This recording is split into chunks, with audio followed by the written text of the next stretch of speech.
대구시가 여러 논란으로 잠정 중단했던 팔공산 구름다리 사업을 다음 달 시작하기로 하고 관련 절차를 밟고 있습니다. 시민사회단체에서는 여전히 문제가 많다며 사업을 중단해야 한다고 주장합니다. 오늘 첫 소식으로 팔공산 구름다리를 둘러싼 쟁점을 준비했습니다. 보도에 윤영균 기자입니다. 대구시는 지난 2016년 230m짜리 구름다리를 만드는데 140억 원이 든다고 추산했습니다. 2년 뒤 구름다리 길이는 90m가 늘어난 320m가 됐지만 예산은 그대로 140억 원이었습니다. 또다시 2년이 지난 올해 구름다리 길이는 그대로지만 예산은 180억 원으로 40억 원 늘었습니다. 사업을 처음 시작할 때는 국비 70억에 시비 70억 원, 그러니까 대구시의 부담은 70억 원이었지만 이제는 155억 원으로 2배 넘게 늘었습니다. 공사비가 늘어난 것 중에 가장 큰 이유가 물가 상승률입니다. 몇 년이 지나버리다 보니까 물가 상승률이 15% 정도 상승했습니다.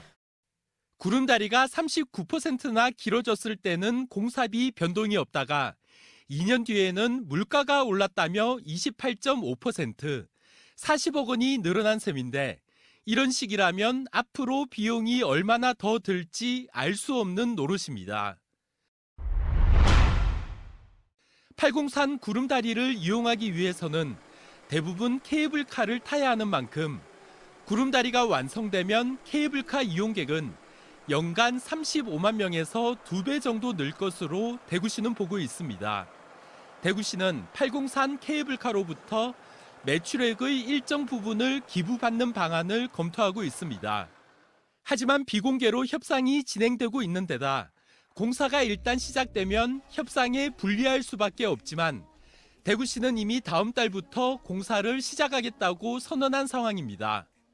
여수 해상 케이블카의 경우 매출액의 3%를 기부금 명목으로 여수시에 내겠다고 약속했지만 2017년부터 내지 않고 있습니다.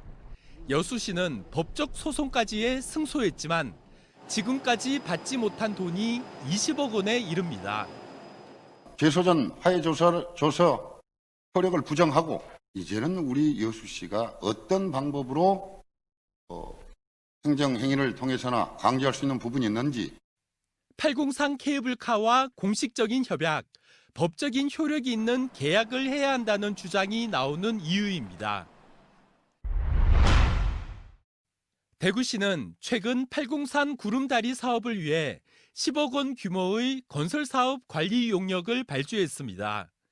대구시 의회로부터 예산이 통과되기 전이지만 이 용역을 포함해 지난 2016년부터 서너 차례의 용역으로 상당한 예산을 쓴 것으로 보입니다. 반면 구름다리 공사 구간에는 사유지 내필지가 포함되어 있지만 아직 매입을 위한 협의는 진행되지 않았습니다. 강제 수용도 사실상 불가능한 상황이어서 공사가 시작되면 법적 분쟁에 휘말리거나 예상보다 많은 매입 비용이 들 수도 있습니다. 도장을 지금 만나서 다 찍고 다니고 있다, 해결할 수 있다라고 말씀드렸는데 저는 해결 다 됐다고 생각했었는데 확인해 보니까 해결 하나도 안 됐습니다. 상당히 문제죠. 이거는 행정적 시스템도 문제가 되는 거고요. 행정적으로 이분들이 어떻게 보면 의회 기만을 했다. 대구시는 관광사업 활성화와 장애인과 같은 관광약자를 위해 팔공산 구름다리가 필요하다고 주장해 왔습니다. 하지만 코로나19로 지역 관광 산업이 붕괴하고 장애인들의 삶도 더 어려워진 상황에서 팔공산 구름다리가 서둘러야 할 해결책인지 대구시는 명쾌한 설명을 하지 못하고 있습니다. MBC 뉴스 윤영균입니다.